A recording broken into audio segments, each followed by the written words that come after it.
እኛ ገንዘብን አንጠላም ማደራችሁ ይሄን በደንብ እንደው መናገር ፈልጋለሁ። አንዳንድ ጊዜ ቤተክርስቲያን በቃ ሀብትን ንብረትን ማትወድ የሚመስለው ሰው አለ። መቸገር ክርስትና የሚመስለው ሰው አለ። አይደለም፣ ገንዘብ ፈተና ይሆናል፣ ምንም ጥርጥር የለውም። መውደድ ነው እንጂ ገንዘቡ አይደለም ችግሩ ያለው መውደዱ ላይ ነው። ደሃ አርጎ የፈጠረው ሰው የለም። ይህንንም በደንብ ማወቅ አለብን። አንዳንዴ 40 ቀን እድሌ ነው ደሃ አርጎ የፈጠረኝ ብሎ የሚጽናና ሰው አለ እንጂ ድሌ ምናምን ብሎ ነገር የለም። ዘፍጥረት 37 ቁጥር 10 ላይ ዮሴፍ ህልም አልሞ ነበር። እንግዲህ መጽሐፍ ቅዱስ ላይ በጣም ህልም ካለሙ የመጀመሪያ ሰዎች አንዱ ነው ዮሴፍ። ወንድሞቹ ያስቀየመ ህልም አልሟል እና ሁለተኛው ህልም ምንድነው? ፀሐይ፣ ጨረቃ፣ ከዋክብት ሲሰግዱልኝ አየሁ የሚል ህልም ነበር ያለው። 11 ከዋክብትና ፀሐይና ጨረቃ ሲሰግዱልኝ አየሁ አለ። ያዕቆብ ምን አለው መሰላችሁ? ያለምከው ምን አይነት ህልም ነው አለና እኔና እናት መተን ልንሰግድልህ ይሆን አለ። ማናማ መተን የማይሆን ነገር ነው። ለእናትና ልጅ እናትና አባት እንዴት ለልጅ ሊሰግዱ ይችላሉ አለ። ይሄ የማይታሰብ ነገር ነው። ወላጆቻቸውን የሚያሽቆጠቁጡ ሰዎች ግን ከዚህ ጥቅስ ጋር እየተጋጩ ነው። እኔና እናት ላንተ እንሰግዳለን አይደል? የማቴዎስ ወንጌል ምዕራፍ 22 ቁጥር 45 ደግሞ ክርስቶስ አይሁድን ካሳፈረባቸው ክርክሮች አንዱን እናገኛለን። ክርስቶስ እንግዲህ ምስጢረ ሥላሴን ስለማያምኑ አይሁድ መስቀለኛ ጥያቄ እየጠየቀ ያፋጥጣቸው ነበር። እንግዲህ አይሁድ ቃል በቃላቸው ነው የሚያውቁት። መዝሙረ ዳዊት በደንብ ያውቃሉ በቃላቸውና ከዳዊት እየጠቀሰ በጣም ብዙ ነገር አሳምኗቸዋል። አንዳንዴም ተናደው ይሄዱ ነበር። ለምሳሌ ክርስቶስ መስቀል ላይ ሆኖ አምላኬ አምላኬ አላችሁ እስቲ በሉ አምላኬ አምላኬ ለምን ተውከኝ? ይሄ መዝሙር 21 ነውና የአይሁድ ስርዓት መሰላች። ዳዊት ሲደገም ሊቀ ካህናቱ ይቆምና የመጀመሪያውን ይላል፣ ከዛ ከስር ያለው ሌሎቹ ይላሉ። ማስተዛዘል እንደምንለው እንደኛ ማለት ነው። እና ክርስቶስ አምላኬ አምላኬ ነጽረኒ ወለምን ታደገኒ፣ አምላኬ አምላኬ ለምን ተውከኝ የምትለዋን ብቻ ጮኸ። ከዛ በኋላ ያለውን እነሱ ያውቁታል በቃላቸው። ከዛ በኋላ ያለው ወረድ ስትሉ እጅና እግሬን ቸነከሩኝ ይላል። ውሾች ከበቡኝ ይላል። ምኖች ከበቡኝ? ስለዚህ ማን እንደሆኑ ገባቸው ማለት ነው አይደል? እየነገራቸው ነው። በዚህ አሁን በተቀስኩላችሁ ማቴዎስ ወንጌል ምዕራፍ 22 ቁጥር 45 ላይ ደግሞ ምን አላቸው? ዳዊት በመዝሙሩ ጌታ ጌታዬን ጠላቶችን ከእግርህ በታች እስካደርግልህ ድረስ በቀኝ ተቀመጥ አለው የሚል ቃል አለ። በሉ ጌታ ጌታዬን። ስንት ሰዎች አሉ? ጌታና ጌታዬ። ስለዚህ ምን አላቸው? ዳዊት ጌታ ጌታዬን ያለው ለማን ነው? ለልጁ ነው ወይ ሰሎሞን ነው ካላችሁ፣ ዳዊትስ ጌታ ብሎ ከጠራው እንዴት ልጁ ሊሆን ይችላል? አባት ልጁን ጌታ ብሎ ሊጠራው አይችልም። ለምን ፈለኳት? እኔ ወላጆቻችንን ጌታዬ ብለው እንዲያስተናግዱ ማድረግ የለብንም። ይህን ከማድረግ እግዚአብሔር ይሰውረን። ወደ ሁለተኛው እንምጣ። ሁለተኛው በጋብቻ ውስጥ ለብዙ ትዳሮች ፈተና የሚሆነው የገንዘብ ጉዳይ ነው። ከሩካቤ ቀጥሎ እንደውም በጣም ብዙ ትዳሮች የሚፈተኑት በገንዘብ ነው። የመጀመሪያው ከጋብቻ በኋላ በተለይ ያለው አመት ደግሞ አንዱ ፈተና ገንዘብ ነው። ምክንያቱም ብዙ ጊዜኛ የምንዘጋጀው ለመሰረግ እንጂ ተጋብቶ ለመኖር ስላልሆነ ያለንን ለረጅም አመት የለፋንበትን ገንዘብ በሰርግ ላይ ኢንቨስት ስለምናደርገው፣ ኢንቨስት እንኳን ለማለት ይቸግራል። አፈርድሜ ስለምናበለው ነው የሚባለው። ኢንቨስት እኮ የምትለው ሲያመርት ነው አይደል? ከፎቶ ለማያልፍ ነገር። ስለዚህ ኢንቨስት አልለውም እሱ እና ካወደምነው በኋላ የሚመጣው ጊዜ በገንዘብ መፈተናል። ገንዘብ ፈተና ይሆናል፣ ምንም ጥርጥር የለውም። ባልና ሚስት በማግኘትም ይፈተናሉ፣ በማጣትም ይፈተናሉ። በማግኘት የተፈተኑ ትዳሮች አሉ። ብዙ ባልና ሚስት እኛ ድሮ ድሆች እያለን በትንሽ ጎጆ ስንኖር ፍቅር ነበረን፣ ካገኘን በኋላ ግን እንዲሆናብኝ ብለው ማግኘት ያለያቸው ባልና ሚስት አሉ። በሌላቸው ጊዜ ፍቅር የነበራቸው፣ ልክ ሲኖራቸው ግን ገንዘቡ ሲመጣ፣ ምግቡ ሲቀየር፣ ስራው ሲቀየር፣ የኑሮ ደረጃው ከፍ እያለ ሲመጣ፣ ጓደኞቻቸው የሚውሉበት ቦታ ሲቀየር በገንዘብ ምክንያት ተፈትነው በማግኘት የጠፉ ሰዎች አሉ። በማጣት ደግሞ የተለያዩ አሉ። በገንዘብ ባላቸው ጊዜ ተጋብተው። ለዚህ ነው ጠቢቡ ሰሎሞን አቤቱ አለ እጅግ ባለጠጋ አታርገኝ፣ እጅግም ድሃ አታድርገኝ፣ እንዳልጠግብ እግዚአብሔር ማን ነው እንዳልን ደግሞ እንዳልሰርቅ በሐሰትም እንዳልምን ነው።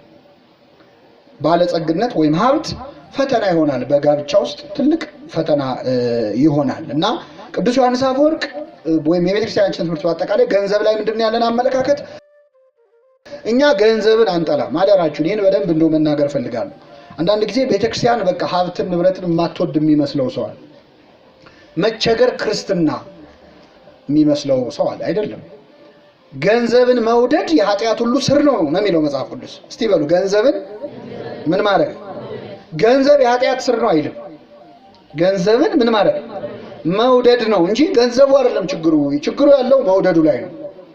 በሌላ ቦታ ጌታ ምን አለ? ለሁለት ጌቶች ልትገዙ አትችሉም፣ ለእግዚአብሔርና ለገንዘብ ልትገዙ አትችሉም ማለት። ሁለት ጌቶች የተባሉት ማና ማን ናቸው? እግዚአብሔርና ገንዘብ ጌታ ነው እንዴ?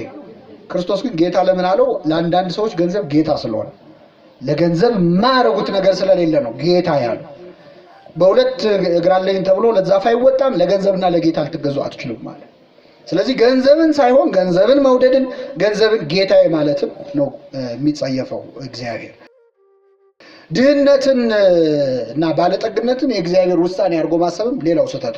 ድሃ አድርጎ የፈጠረው ሰው የለም። ይህንንም በደንብ ማወቅ አለብን። አንዳንዴ 40 ቀን እድሌ ነው ድሃ አድርጎ የፈጠረኝ ብሎ የሚጽናና ሰው አለ። ከድሃ መወለድ እሱ እድል ነው ማለት የ40 ቀን በለው እሱ የምንም ቀን ብቻ ድሃ ሆነ ከድሃ ቤተሰብ መወለድ እድል ነው። ድሃ ሆኖ መሞት ግን ያንተ ውሳኔ፣ አንተ ነው ያመጣው። የ40 ቀን እድል የሚባለው ሲባል ሰማላችሁ አይደል? በነገራችን ላይ በጣም ድንቅ ጉዳይ ነው። ቅዳሴያችን በ40 ቀን ስለ 40 ቀን እድል ቅዳሴ አትናቴዎስ ምን ይላል? በ40 ቀኑ ድሃም እንዲሆን ባለጸጋም እንዲሆን ታደርገዋለህ ይላል። በስንት ቀኑ? እንዴት ነው የነገር ታዲያ?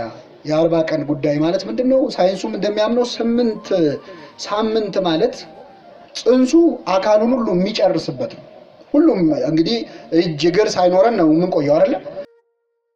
ያ ፕሮግረስ አልቆ 8 ሳምንት ሲሆነው 40 ቀን ሲሆነው ልጁ ጨርሷል። ከዛ በኋላ ሆድ ውስጥ ስራው ምን ማድረግ ብቻ መጠን ብቻ ነው የሚጨምረው እንጂ አዲስ አካል የለም። የ40 ቀን እድል ማለት ደሃም ልትሆንበት ባለጸጋም ልትሆንበት የምትችለውን አካል ሰጥቷል። ያን የጨረሰው እግዚአብሔር ምን ሰጥቷል? ከዚህ በኋላ ውሳኔው ማን ነው? ያንተ። ገብቷችኋል አይደል? እንጂ ድሌ ምናምን ብሎ ነገር የለም። መጽሐፍ ቅዱስ ይህንን አይልም። በጣም እንደው ይህን መጠን ድህነትን የማወደስ ችግር አለብን እንዴ አንዳንዴ።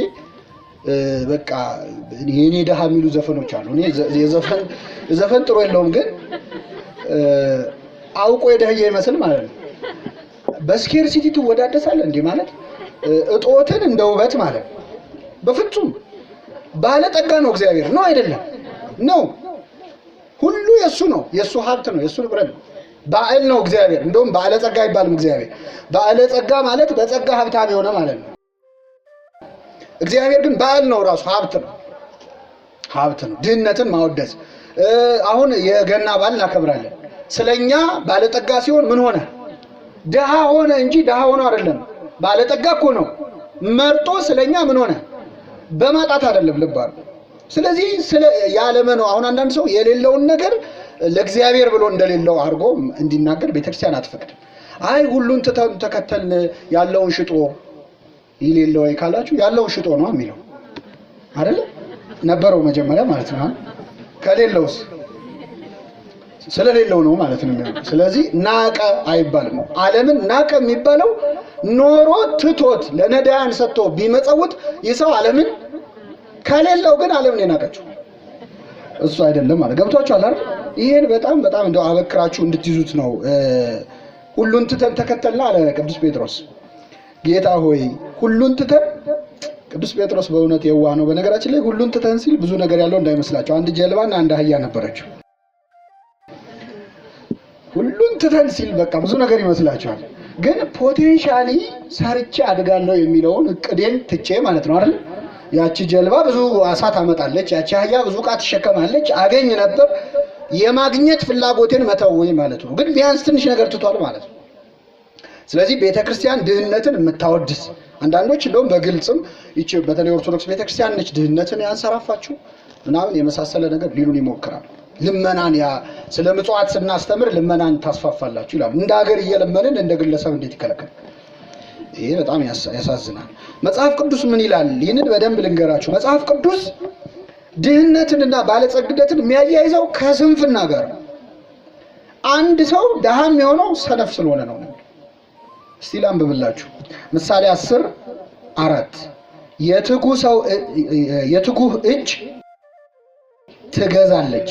እስቲ በሉ የትጉህ እጅ ትገዛለች፣ የታካች እጅ ትገብራለች። ማለት የሚገብረው ታካች ሰው ነው፣ ሰነፍ ሰው ነው። የሚገዛው ደግሞ ምንድነው? ትጉ የሆነ ሰው። ትጋትን ነው የሚያደንቀው መጽሐፍ ቅዱስ። ስንፍናን በጣም ይጠየፋል። ስንፍናን ብቻ ሳይሆን የስንፍና አስተሳሰብን መጽሐፍ ቅዱስ ያወግዛል። ማለት ሰነፍ ሰው ገንዘብ ቢያገኝም ስንፍናው አይለቀው። ጥሩ ሰነፍ ነው የሚሆነው፣ ወይም ሀብታም ሰነፍ ነው የሚሆነው። አንዳንድ ሰው አሁን ገንዘብ ብታገኝ ምን ትሰራበታለህ ሲባል ቁጭ ብዬ እበላለሁ ለምን እሰራለሁ ይላል። ቁጭ ለማለት ነው ገንዘብ የሚፈልገው። እየሰማችሁ ነው?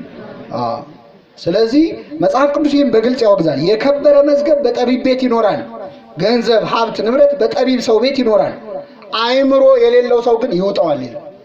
ያንን ብዙ ሀብት ንብረት ምን ይለዋል? ይውጠዋል፣ ያጠፋዋል፣ ያባክደዋል ይላል። ስለዚህ ለሰነፍ ሰው እንደውም ገንዘብ እንዳይሰጠው ነው መጽሐፍ ቅዱስ የሚናገረው፣ አይገባውም ይላል። ላንብብላችሁ። በረዶ በበጋ በሉ እስኪ፣ በረዶ በበጋ ዝናብም በመከር።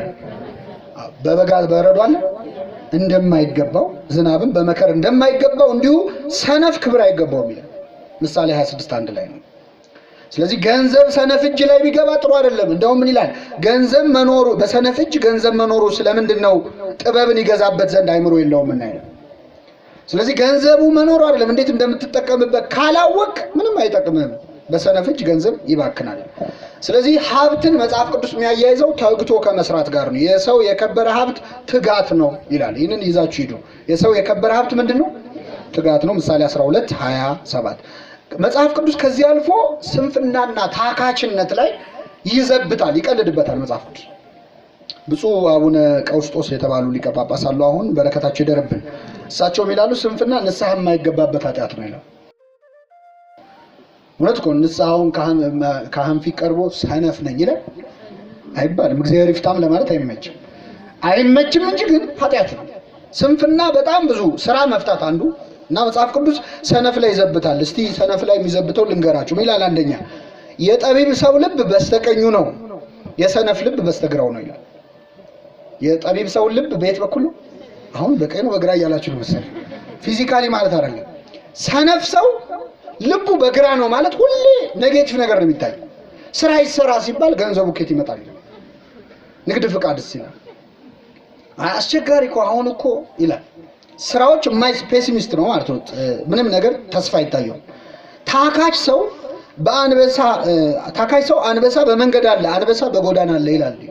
ማለት ና እንውጣ እንስራ ሲሉት አይ መንገድ ላይ እኮ አንበሳ ሊኖር ይችላል። ኔጌቲቭ ነገሩን ነው የሚያስበው። በጣም የገረመኝ ይሄ ነው። ሳንቃ ታውቃላችሁ? የእንጨት በር ሳንቃ በማጠፊያው ላይ እንደሚዞር ይላል። እንዴት ነው የሚዞረው? ሳንቃ ሲቲቲቲ ይላል አይደል? ሳንቃ በማጠፊያው ላይ እንደሚዞር ታካች ሰው ባልጋው ላይ ይመላለሳል፣ ይገለባበጣል። በጣም ይገርማል። ሲያስበው ይደክመዋል ገና ሳይሰራ። ገና ምን ይላል?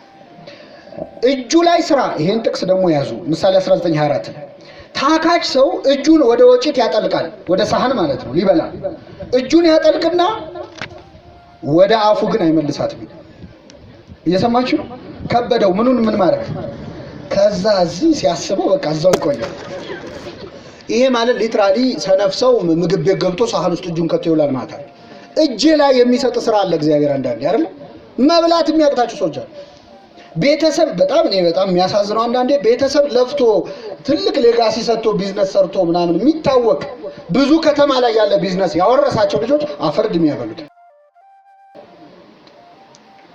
ይሄ ማለት እጁ ላይ ያለውን ምን ማድረግ ያቃተው ማለት ነው። ስለዚህ ስንፍና መጽሐፍ ቅዱስ አያበረታታም ነው። ወደ ባልና ሚስት ስናመጣው እንግዲህ የገንዘብ ጉዳይ ለባልና ሚስት ያለው አይን እኩል አይደለም። ለባል ያባወራነት ጉዳይ ነው። እንግዲህ ፕሮቫይደር ነኝ ደጋፊ ነኝ የሚል ስሜት ስላለው ለራሱ ያለውን ማመለካከት ጭምር ይነካበታል ገንዘብ ማጣት መቸከል። ለሴት ደግሞ የደህንነት ጥያቄ ነው፣ እሷንም ይጎዳል። መጽሐፍ ቅዱስ ባልንም ሚስትንም እንዲሰሩ ያዛል፣ እንዲሰሩ እና የራሳቸውን ኑሮ እንዲኖሩ። አንዳንዴ በንጽጽር ሰዎች ብዙ ገደል ውስጥ ይገባሉ፣ ትዳራቸውን ይበጠብጣሉ። እነገሌ ያዙት መኪና፣ እነገሌ የሰሩት ህንጻ፣ ነገሌ የሰሩት እንትን እያሉ መከራቸው ነው። ግን የራስህን ሩጫ ብቻ እየሮጥክ ራስህን ብቻ መብለጥ እየሞከርክ ከሰራ በጣም እግዚአብሔርም ይባርክልሃል። ባለህ ነገር ግን እንድትሰራ መጽሐፍ ቅዱስ በጣም ይናገራል። ድርሳነ ሚካኤል ላይ አንድ ሰው ቅዱስ ሚካኤልን እንደው ሚካኤል ወይ ይርዳኝ ቸገረኝ እያለ አስቸገረው በልመና። ቅዱስ ሚካኤል ተገለጠና ምኑን ልባርክልሃል? ለመባረክም እጁ ላይ ትንሽ ያስፈልግ ትንሽ ስራ። እጅ ላይ እግዚአብሔር በሰጠ ነገር የሆነ ነገር እንድትሰራ ይፈልጋል። ተማሪ በትምህርቱ፣ ሰራተኛው በስራው እና ሰነፍ ሆነህ ግን እግዚአብሔር አይባርክልህም፣ የትም አትደርስም። ባልና ሚስት እንዲሰሩ ይፈልጋል። ሚስትን በተለይ ሰራተኛ ሚስቶችን ላንሳላችሁ፣ የወንድ ብቻ አይደለም። መጽሐፈ ምሳሌ ምዕራፍ 31 ላይ ዳዊት ሰሎሞን ያደንቃታል ሰራተኛዋን ሚስት። መልካም ያደረጉ ብዙ ሴቶች አሉ፣ አንቺ ግን ከሁሉ ምን ትያለሽ? ልባም ሴትን ማን ሊያገኛት ይችላል? ዋጋዋ ከቀይ ዕንቁ ይልቅ እጅግ ይበልጣል። የባሏም ልብ ይታመንባታል። የማን ልብ? ባሏ በሷ ይተማመናል። ምርኮም አይጎድልበትም፣ ማለት የሰራው ነገር አይበላሽም፣ አይባክንም። እድሜዋን ሙሉ መልካም ታደርግለታለች፣ ክፉ አታደርግም። የበግ ጠጉርና የተልባ እግር ትፈልጋለች፣ በእጆቿም ደስ ብሏት ትሰራለች። እርሷ እንደ ነጋዴ መርከብ ነች፣ ከሩቅ አገር ምግቧን ትሰበስባለች። እዚህ ላይ ያለችዋ ሴት ኤክስፖርት የምትሰራ ኢምፖርት የምትሰራ በጣም ኃይለኛ ነጋዴ ነች፣ ዝም ብላ አይደለች። እንደ ነጋዴ መርከብና ከሩቅ አገር ምግቧን ትሰበስባለች። ገና ሌሊት ትነሳለች፣ ለቤቷም ሰዎች ምግባቸውን፣ ለገረዶቿም ተግባራቸውን ትሰጣለች፣ ስራ ታዛቸዋለች። እርሻን ተመልክታ ትገዛለች፣ መሬት ሁሉ የምትገዛለች። ከእጇም ፍሬ ወይን ትተክላለች፣ ወገቧን በኃይል ትታጠቃለች፣ ክንዷን ታበረታለች። ንግዷ መልካም እንደሆነ ትመለከታለች፣ መብራቷ በሌሊት አይጠፋም። የሥራ ቤት ነው ቤቷ። ጣቶቿ እንዝርትን ይዛሉ፣ እጇን ወደ ድሃ ትዘረጋለች። በጣም ትልቁ አንዱ ሀብት ማግኘት የሚፈልግ ሰው እጆቹን ወደ ማመዘርጋት አለ፣ ወደ ድሆች። ለድሃ መስጠት ማለት መቀበል ነው፣ መስጠት አለ። ድሆች መጥተው ሲለምኑን ሁሌ መርሳት የሌለብን ነገር ልክ እንደ ባንክ ሰራተኛ ቁጠሯቸው። አሁን ባንክ ቆጥቡ ይሉ የለ ብቆጥቡ እንደሚሉት መንግስተ ሰማያት እንድንቆጥብ የተላኩ ኤጀንቶች ናቸው ድሆች ማለት። እጥፍ እንዲሰጥህ በጣም ብዙ ገንዘብ ለማግኘት ከፈለክ መጽውት የሚሉ ናቸው። ለድሃ እጆቿን ትዘረጋለች፣ ወደ ችግረኛም እጇን ትሰዳለች። በሌሊት ከቤቷ ሰዎች ከበረዶ ብርድ የተነሳ አትፈራም። የቤቷ ሰዎች ሁሉ እጥፍ ድርብ የለበሱ ናቸው። ለራሷ ግብረ መርፌ ስጋጃ ትሰራለች፣ ጥሩ በፍታና ቀይ ግምጃ ትለብሳለች እያለ የሐኬትን እንጀራ አትበላም ይላል። የምንን እንጀራ? አጭበርብራ በተንኮል በጉቦ የሚገኝን ገንዘብ አትበላም ይላል። እንዲህ ያለ ልብ ለሁላችን ያድለን። ስለዚህ ሚስት መስራት አለባት፣ ባልም መስራት። ሐዋርያት ሥራ ምዕራፍ 16 ላይ የምናገኛት ሴት አለች። ሐር ሻጭ ነበረች። ማን ነበረች ስሟ? የልድያን ልብ እንደከፈትከው እንላለን አይደል? አዎ፣ አንድ ሐር ሻጭ የነበረች ሴት ልቧን ከፈተላት መንፈስ ቅዱስና የጳውሎስን ትምህርት ደስ ብሏት ትሰማ ነበር። ልቤን ክፈተው የልድያን ልብ እንደከፈትከው፣ እንጀራዬንም ክፈተው የልድያን እንጀራ እንደከፈትከው በሉ። እሺ ካሁን በኋላ ኃይለኛ ነጋዴ ነች። ሐር ነው የምትሸጠው። ሐር በጣም ውድ የሆነ ነገር ነው። ሰራተኞች ነበሩ ማለት። ባልና ሚስት ሁለቱም መስራት አለባቸው። የመጀመሪያው። ሁለተኛው ሰው የዘራውን ያንኑ ያጭዳል ለሚለው የልፋት ዋጋ ነው የሚለውን ማመን አለባቸው። በተሰጣቸው መክሊት ማትረፍ አለባቸው። ሁለተኛው ባልና ሚስት አንዳቸው አባካኝ አንዳቸው ቆጣቢ የሚል ስም መሰጣጠት የለባቸው። ብዙ ጊዜ ትዳር ላይ በገንዘብ ጉዳይ ጭቅጭቅ የሚነሳው ወንዱ የሚበትን ይሆንና ሴቷ ሰብሳቢ ትሆናለች፣ ሴቷ የምትበትን ትሆንና ወንዱ ቆጣቢ ይሆናል። እንደዚህ ተባብለው ይመዳደቡና አንተ በቃ መዝራት ነው እያወጣ ትላለች፣ ወይ አንቺ መዝራት ነው ይላል። እንደዛ መሆን የለበትም። ሁለቱም እኩል አስበው ተጠንቅቀው ቤታቸውን መምራት አለባቸው፣ መማከር አለባቸው። ስብሰባ አድርገው በደንብ ይላል መጽሐፍ ቅዱስ። እኔ አይደለሁም። የሉቃስ ወንጌል ምዕራፍ 14 ከቁጥር 28 ከእናንተ ግንብ ሊሰራ የሚወድ ቢኖር፣ ህንፃ የሚሰራ ቢኖር ለመደምደሚያ የሚበቃ ያለው እንደሆነ ተቀምጦ ኪሳራውን የማይቆጥር ማን ነው ይላል። ካልኩሌት እንድናደርግ ነገረን ክርስቶስ። ምንም ስራ በቤታችሁ ልትገነቡም ቢሆን አዲስ ስራ ልትጀምሩም ቢሆን ባልና ሚስት ቁጭ ብለው ያላቸውን ገንዘብ ጽፈው ስንት አለን፣ እንዴት ነው ለአሰብነው ነገር ይበቃል ወይ ብለው መነጋገር፣ በጀት መመደብ አለባቸው። ስለዚህ ቁጭ ብሎ የማይቆጥር ማን ነው ከናንተ መካከል? አለዚያ ግን ጀምሮት ሳይፈጽመው ቢቀር ሰዎች ጀምሮ አልፈጸመም ብለው ይዘብቱበታል ይላል። ስለዚህ በደንብ መነጋገር፣ መተማመን፣ በግልጽ ፋይናንሻል የሆነ ወይም ከገንዘብ ጋር የተያዘ ነገር ባልና ሚስት መደባበቅ የለባቸው። እየሰማችሁ ነው። እዚህ ላይ እኔ ምሳሌ ሳጣ ያገኟቸው ምሳሌዎች በጣም ገርመውኛል። ደግሞ ለምሳሌ ይሆናሉ። ያው አጨራረሳቸው ባያምርም ሐናንያና ሰጲራ ይባላሉ ባልና ሚስት። እየሰማችሁ ነው። ሐናንያና ሰጲራ ሐዋርያት የጋራ ኑሮ በሚኖሩ ሰዓት አምጥተው መዋጮ የሚሰጠው ሁሉም ያለውን በሙሉ ገንዘብ አምጥቶ ይሰጣል። እነዚህ ባልና ሚስት ግን ሲያስቡት የሐዋርያት ማህበር ቢፈርስ በኋላ ምን እንሆናለን ብለው ፈሩ። ስለዚህ ግማሹን ሀብት ደበቁና መጥተው ለጴጥሮስ መጀመሪያ ባሏ መጣ፣ ይሄ ብቻ ነው ያለን አለው። ይሄ ብቻ ነው ያለው አለው። አዎ መንፈስ ቅዱስ እንዴት ታታልላለህ ብሎ ትቀሰፋለህ እዚሁ አለው። መልአክ መጥቶ ቀሰፈው፣ ሞተ ይላል። አስከሬኑን ወሰዱ ሰዎች። ሚስትም መጣች። ይሄ ብቻ ነው ያላችሁ አላት ጴጥሮስ። አዎ አለች፣ የባሏ ቤቴ ማለት ነው። ሲላት ባልሽን የወሰዱ ሰዎች አንቺንም ይወስዱሻል አላት። እሷም ተቀሰፈች፣ ወዲያው ሞተች። እነዚህ ሰዎች ለቤተ ክርስቲያን ሰጥተው ስለቀነሱ ብቻ ለምን ተቀሰፉ የሚለውን ሊቃውንቱ ሲተረጉሙት በምድር መቀጣጫ እንዲሆኑ ቀሰፋቸው እንጂ ለሰጡት ግን በሰማይ ምን አግኝተዋል? ዋጋ አግኝተዋል። ልክ እንደ ኦዛ ታቦቱን ነክቶ ተቀሰፈ፣ ግን ታቦቱን ለማዳን ማሰቡ ደግሞ በሰማይ ምሕረት ያሰጠው። ስለዚህ እነዚህ ባልና ሚስት ግን ለምንድን ነው ያነሳኋቸው? በገንዘብ ጉዳይ አቋማቸው ስንት ነው? አጨራረሱ ባያምርም ማለት ነው አይደባበቁም፣ አንድ አይነት ማለት ነው። በገንዘብ ጉዳይ መወያየት ያስፈልጋል። የመጨረሻው ነጥብ በገንዘብ አለመወስለት ነው። በባልና ሚስት በትዳር መካከል በገንዘብ ጸብ እንዳይኖር ፋይናንሻል ቺቲንግ ይባላል። ምንድነው? ባል አንደኛ አንዳንድ ባሎች ስለ ገንዘብ ማውራት አይፈልጉም። በቃ በዚህ ጉዳይ ላይ ስብሰባ ውይይት የማይፈልግ ባል አለ። የማትፈልግ ሚስት ልትኖር ትችላለች። ለኔ ታየው ይላል። አንቺ በቃ ምን ቸገረሽ? የምሰጥሽን እንደሚሆን ማድረግ ነው። ለኔ ታዩ። ይሄም በጣም ስህተት ነው። ሁለቱም እኩል ማወቅ አለባቸው። ችግሩ የሚሆነው ምንድነው? ባል ሁሉን ነገር ለኔ ታዩ ብሎ ገንዘብ ሰጪ ሆኖ ይቆይና ወይ አደጋ ቢደርስበት ወይ ቢታሰር ቢቸገር ሚስት ዙሪያው ገደል የሚሆንባት በጣም ትቸገራለች።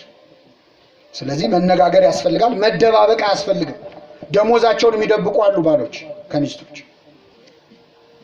ግን እንኳን ገንዘብህ ያንተ አካል ራሱ የማን ነው? የሚስት ነው። እንዴት ትደብቃለህ? ይላል ቅዱስ ዮሐንስ አፈወርቅ። እዳም መደበቅ አለ። እዳ የሚደብቅም አለ። በኋላ አንድ ነገር ሲሆን ይመጣል እዳው ፍጥጥ ብሎ ማለት ነው። በገንዘብ መበቃቀል ማለት ባል የሆነ ወጪ ሲያወጣ ነው አወጣ ችግር የለውም ብላ እሷም። ስለዚህ መመካከር፣ መወያየት የገንዘብን ፈተና ለማለፍ ያስችላል። ጭልጥ ስላልን ብብላችሁና ጨርሳለሁ። የበጎችህን መልክ አስተውለህ እወቅ። የብንህን መልክ ምን ያደርጋል? አሁን መልኩ ታወቀ አልታወቀ መጽሐፍ ቅዱስ ምን እያለን ነው? የበጎችን መልክ አስተውለህ እወቅ፣ በከብቶችም ላይ ልብህን አኑር። ምን ማለት ነው? በጉ ሊያረጅ ይችላል፣ ታሞ ሊሆን ይችላል፣ ላይዘልቅ ይችላል፣ እድሜው ለእርድ ሊሆን ይችላል፣ ለእርሻ አቅም ሊያጣ ይችላል። ይህን በደንብ አስተውል ይልና ባለጠግነት ለዘላለም አይኖርምና ይላል። ለምን አይኖርም? ለዘላለም። ስለዚህ ማግኘት እንዳለ ምን አለ? ማጣት አለ። ባልና ሚስት ቁጭ ብለው ረጅሙን የህይወት ጎዳና ለመጓዝ በገንዘብ ጉዳይ ገንዘብ ብቻ ሳይሆን መገናዘብ ያስፈልጋል። የሰማነውን በልቡናችን ያሳድረው።